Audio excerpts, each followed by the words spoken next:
참 예수님, 오늘 성체성열 이 주기를 맞이해서 오늘 우스운 얘기 하나 해드릴까요? 여러분 다 아는 내용인데 조폭과 천주교 신부와의 공통점 들으셨죠? 못 들으셨어요? 모두 검정 옷을 입는 데입니다. 두 번째는 반말을 한대요. 그건 요즘은 젊으신 분들은 다 하도 교육을 받아서 반말을 안 해서 그건 좀 다르고요. 그 다음에 자기 그 구역이 확실하다 그러죠. 그 다음에 보스에게 절대 순명한다. 우리는 주교님한테 절대 순명하니까. 다른 건 다 이해하는데 피를 좋아한다 그랬어요. 그래서 끔찍하게 무슨 피냐. 그래서 처음에는 잘 이해를 못했는데 가만히 생각하니까 아 그거구나 하는 건데 여러분 아시죠? 예, 바로 성녀를 말하는 거죠. 물론 뭐 칼로 사람들 해치거나 그런 건 아니더라도. 그래서 오늘 이제 우리가 잘 성체성렬에 대해서 뭐 모르는 것도 아니에요. 그런데 오늘 우리가 한 가지 배울 수 있는 것은 바로 멜키세덱에 대한 이야기입니다. 멜키세덱은 우리가 독서에서 오늘 들었지만 창세기 14장에 바로 아브라함이 전쟁에서 이기고 돌아왔을 때 살렘의 왕 멜키세덱이 바로 아브라함에게 빵과 포도주를 가지고 나와서 그것을 주고요. 그리고 바로 아브라함에게 축복을 내려주었다. 이렇게 나옵니다. 근데 재미있는 것은 이 멜키세덱에 대해서 성경 어디가 안 나온다는 거예요. 그래서 이렇게 나오는 이것을 어떻게 이스라엘 사람들이 받아들였냐면 시편 110편에 보면 바로 멜키세덱은 영원한 그런 사제다. 대사제다. 그는 예를 따라서 바로 이스라엘의 영원한 대사제가 되었다 이렇게 얘기합니다. 그런데 이스라엘 사람들에게도 이 이야기를 해주면은 그 이상 어떻게 얘기를 못합니다. 멜키세덱, 히브리 말로는 세덱하는 건 정이란 뜻입니다. 멜렉 하면 왕인데 이걸 합해가지고 멜키세덱이라고 해서 멜렉 원래는 세덱이죠. 이어지는 발음이 되기 때문에 멜키세덱이랍니다. 그러면 정의 왕이다. 그래서 학자들은 그것은 상징일 뿐이다 라고 얘기를 합니다. 그럼 살렘의 왕이다 하는 건 뭐냐?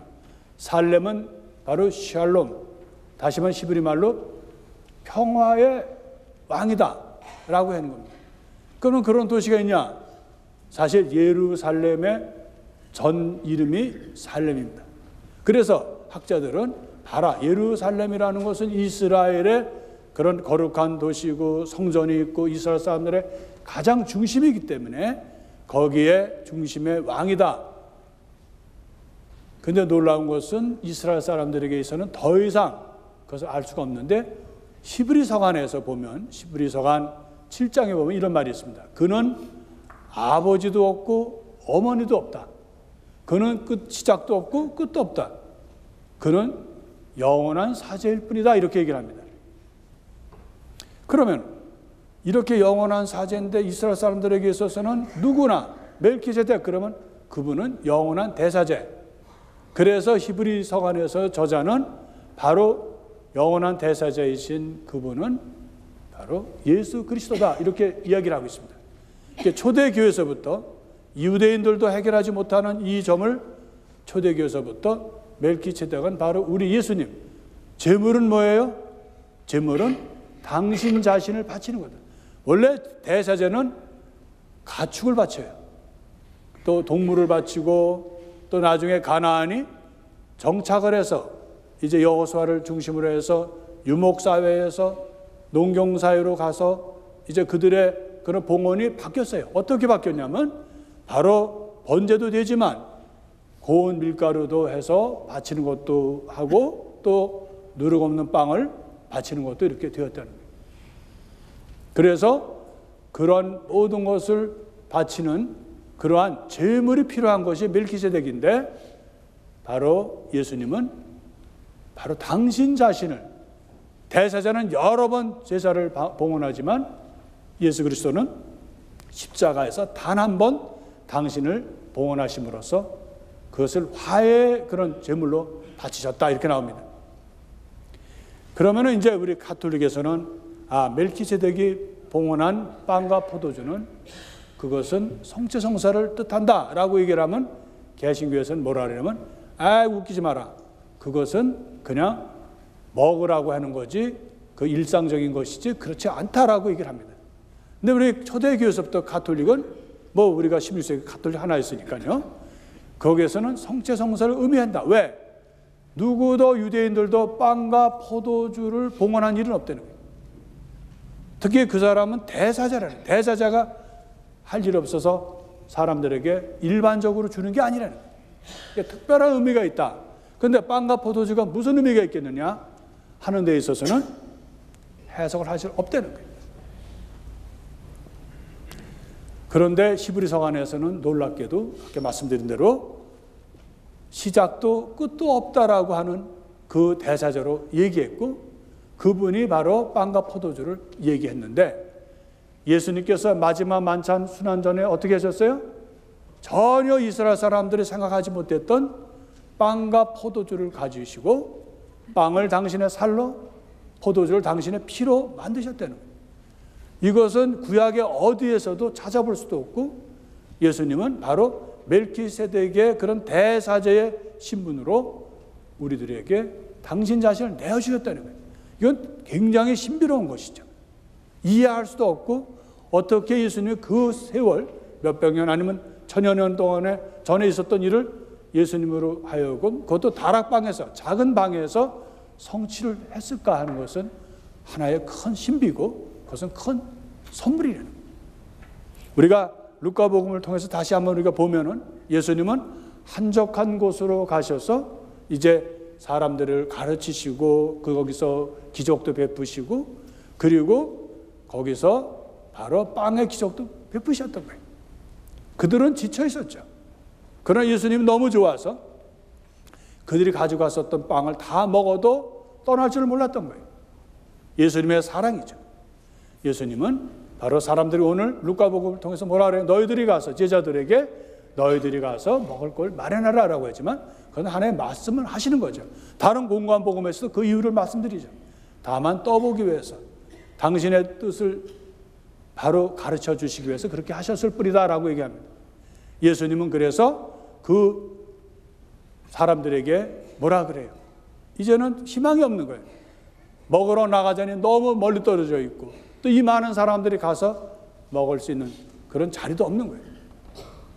그래서 그 지쳐있는 사람들을 바라보시고, 너희들은 50명씩 이렇게 떼를 지어서 앉고, 그리고 너희들이 갖고 있는 것이 무엇인지에 대해서, 여기에 빵 5개와 물고기 2마리가 있습니다 라고 합니다. 예수님은 그것을 받아서 어떻게 해요? 오늘 하느님 아버지께 감사의 기도를 드리시고 그것을 떼어서 사람들에게 필요한 대로 다 주셨다는 거예요. 루카복음의 마지막은 뭐라 그래요? 그렇게 먹고도 남은 것이 광주로 12광주리였다라고 합니다. 오늘은 루카복음을 했지만 다른 복음에서는 절대로 그걸 버리지 말라라고 또 이렇게 추후로 말씀을 합니다. 오늘 이야기가 다예요. 그런데 제자들은 너무 신난 거예요. 야, 우리 스승님께서 보통이 아니다.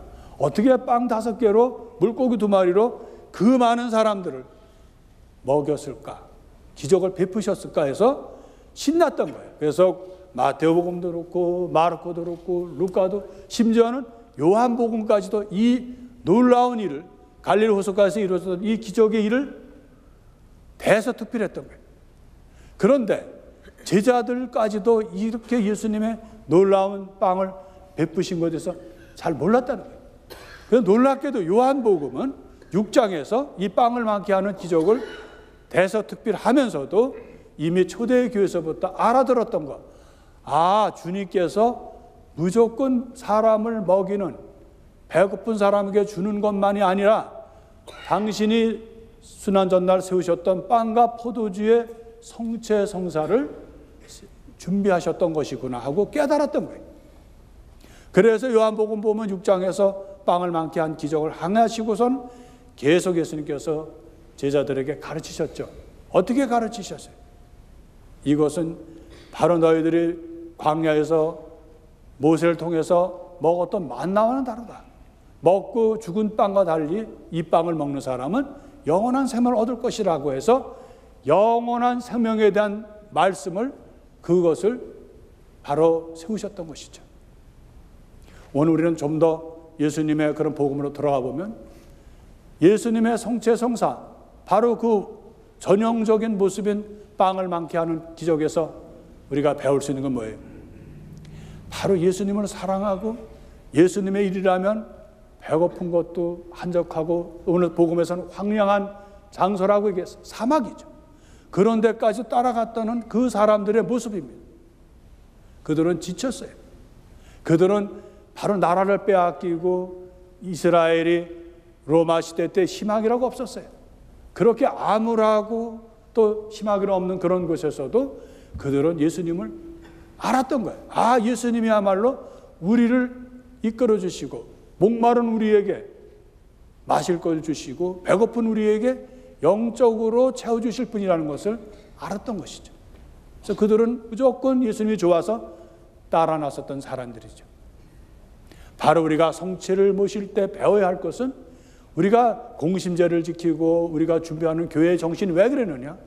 바로 성체를 모시기 위해서 우리가 열절한 마음, 준비된 마음, 그래서 우리가 교회 성사도 보고 우리 인간적으로 할 수 있는 부족하지만 그래도 할 수 있는 것은 바로 이러한 성경의 배경이 있기 때문입니다. 그 다음에 또한 예수님은 어떻게 했어요? 빵과 포도주를 보여주시기 전에 우리들을 가르쳐 주시는 교훈은 뭐예요? 너희들이 가지고 있는 것이 뭐냐? 기껏해야 다 먹고 남은 거가 있다고 하는 건데 너무너무 부끄럽게도 빵 5개, 물고기 2마리, 그래서 오병이어래잖아요. 예수님께서 야, 이게 빵이라고 이 많은 사람들에게 이게 뭐가 되겠냐, 그렇게 하셨어요? 아니라는 거예요. 아무 말씀도 안 하시고, 그 부끄럽죠? 말도 안 되죠? 그러나 그것을 받으셔서 어떻게 하셨어요? 하느님 아버지께 감사의 기도를 드리셨다고 그랬어요. 우리가 바로 성체가 우리에게 주는 가장 큰 중요한 것은 감사한다는 거예요. 별것도 아니고 5,000명에 비해서 빵 5개는 말도 안 되는 그런 것이지만 정성을 다해서 그것을 하느님께 감사했다는 거예요. 그래서 성체 성사를 라틴 말로, 원래 우리가 성체라고 그러지만 원래 말은 에우카리스티아라는 거예요. 에우카리스티아는 독일어 발음하는 분들은 오이카리스티아라고 하지만 히라보로 에우카리스티아라는 말은 감사라는 뜻입니다. 성체가 다른 말로는 감사라는 뜻이에요. 바로 예수님은 아무것도 아닌 아주 한찮은 것도 정말 그 정성스럽게 하느님 앞에 감사했다. 그리고 그 감사드리고 나서 이루어지는 것은 놀라운 기적이래요.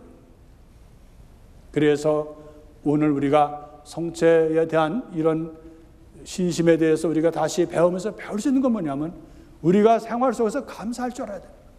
우리가 내가 신앙이 있느냐 없느냐, 신앙이 강하냐 신앙이 크냐라는 잴 수는 없어요.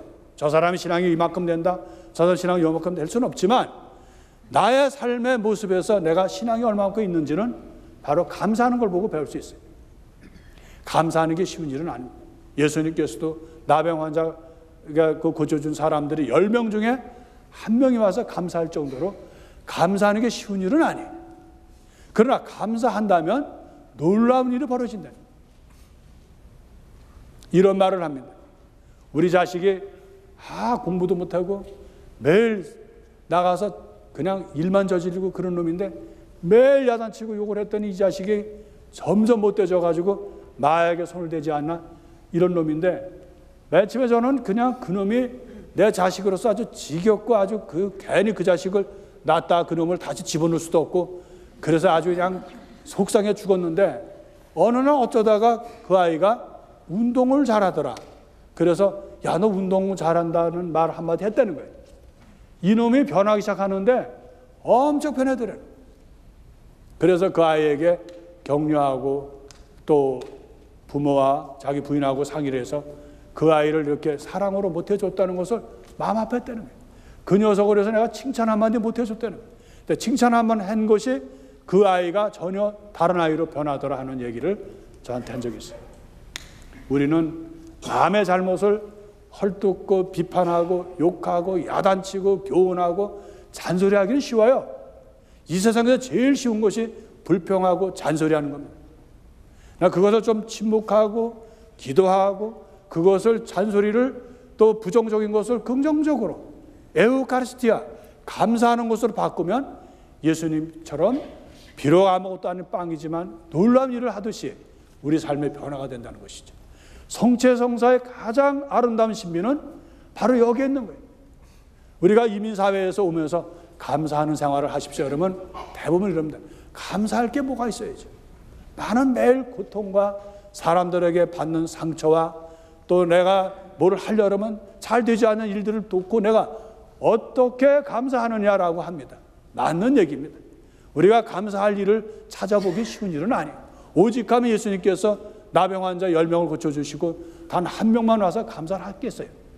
감사하는 일이 너무 쉬우면 왜 우리가 감사해야 된다고 하겠습니까? 감사하는 일이 없기 때문에, 감사하는 일을 눈을 씻고 찾아와도 없기 때문에 그렇다. 감사하는 일은 아무것도 아닌 작은 것이라 하더라도 감사한다면 우리가 놀라운 일이 이루어진다. 오늘 루카복음을 통해서 전해주는 이야기는 바로 예수님께서 성체성사를 세우시면서 하신 일은 뭐예요? 감사했다.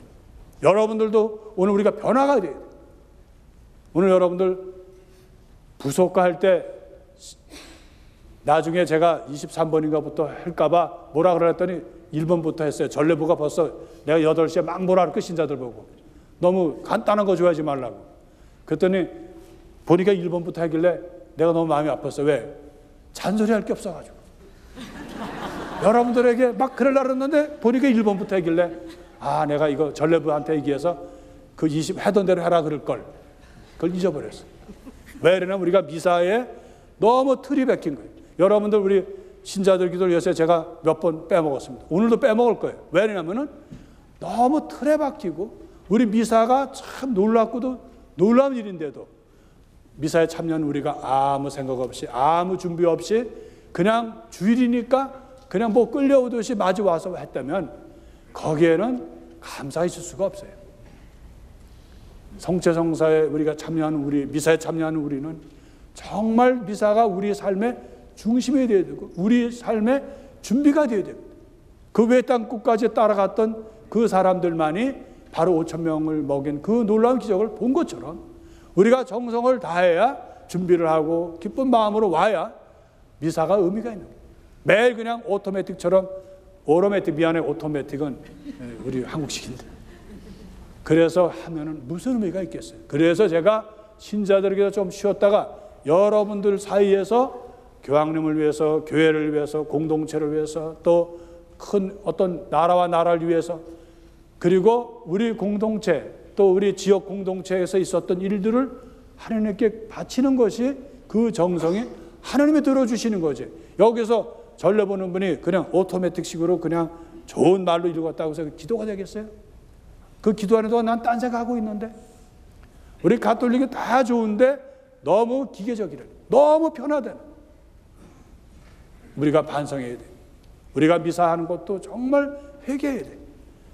저를 통해서 또 여러분들도 매일매일 미사 전에 정말 내가 새로운 마음으로 성실한 마음으로 또 가정 안에서 내가 감사하는 마음을 갖고 해야 이 성체의 의미가 살아난다는 거예요. 여러분들도 이제는 성체성사가 성당에 와서 미사 빵만 받아 마시는 것이 중요한 것이 아니라 내가 나의 삶이 변화가 되든 예수님의 빵을 작은 빵을 들고 감사를 하듯이 우리는 매 생활 속에서도 감사할 것이 없는데도 감사하는 일을 우리가 찾아서 감사할 줄 알아야 돼요. 그래도 우리가 감사할 일이 얼마나 많습니까? 어제 제가 저기 산에 가서 너무 더워서 죽을 뻔했는데 하나 배운 게 있어요. 하나님께서 해주신 것은 다 무료라는 거예요. 사람들이 만든 것만 5불, 10불, 15불을 받지 하느님 워낙 크게 주신 거는 내가 해를 쳐다본 거 가지고 돈 받아요? 예? 근데 해봤으니까, 태양을 봤으니까. 또 바람이 부는데, 아, 이건 30불짜리 에어컨이다. 그러겠어요? 예? 아니라 하느님이 주시는 건 무한하신데 우리의 삶의 태도가 요렇다면 그거밖에 못 주신다는 거예요. 하느님은 바로 우리에게 영원한 생명을 빵을 주셔요. 그런데 우리는 그것을 자꾸 돈으로 계산하고 또 우리의 삶에 부정적으로 보고 불평하고 그런다면 그런 놀라운 일이 어떻게 우리에게 이루어지겠어요?